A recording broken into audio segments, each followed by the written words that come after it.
ধানমন্ডি ৩২-এর আরো খবর জানাতে এই মুহূর্তে সেখান থেকে যুক্ত হচ্ছেন সহকর্মী আলিমুজ্জামান সাফওয়ান। সাফওয়ান, ধানমন্ডি ৩২-এ আজ কি ধরনের পরিস্থিতি দেখছেন, আর ফায়ার সার্ভিসের পানি অপসারণ শুরু হয়েছে কিনা? শিক্ষা ধানমন্ডি ৩২-এ আজকে একই রকম ভাবে উৎসুক জনতার ভিড় রয়েছে। তবে আজ দুপুর 11টার দিকে এখানে ফায়ার সার্ভিস আসার কথা ছিল এবং তারা এখানে এসে যে আমি যেই ভবনটিতে রয়েছি এখানে দেখছেন এখন উৎসুক জনতার ভিড় রয়েছে এবং এই ভবনটিকে সন্দেহ করা হচ্ছে যে এখানে আয়নাঘর রয়েছে। তবে ফায়ার সার্ভিস এই ভবনের নিচে পানি জমানো পানি ছিল। ফায়ার সার্ভিস বলছে যে এই জমানো পানিটি বৃষ্টি থেকে হতে পারে এমনটি ধারণা করছেন তারা, এবং তারা একটি যন্ত্রের মাধ্যমে এখানে পানির যে নিষ্কাশন সেটি করে ফেলেছে। এবং তারা বলছে যে এখানে দুটি ফ্লোর রয়েছে, যদিও আগে এখানে 6টি ফ্লোরের কথা বলা হচ্ছিল এবং দুটি ফ্লোরের মধ্যে দুটি বেসমেন্ট 1 এবং বেসমেন্ট 2।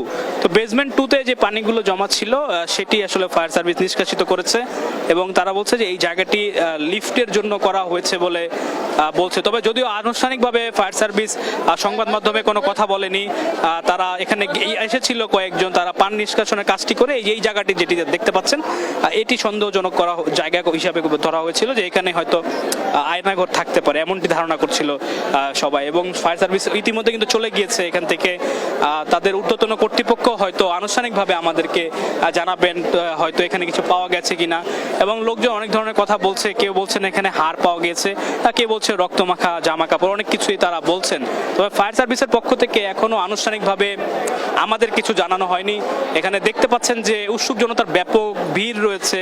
তো আগে যেই কেন্দ্রবিন্দুটি ছিল শেখ মুজিবুর রহমানের বাড়ি সেটি থেকে কিছুটা সরে জনতার ভিড় এখন বর্তমানে এই বাড়িটিতে রয়েছে এবং এখানে সবাই দেখতে পাচ্ছেন যে ব্যাপক ভিড় তারা করছেন। তবে আনুষ্ঠানিকভাবে আমরা কিন্তু কোনো তথ্য এখনো পাইনি যে এখানে ফায়ার সার্ভিস অভিযান করে কি পেয়েছে। তবে তারা একটি বেসমেন্ট হিসেবে বলেছে আমাদের কাছে।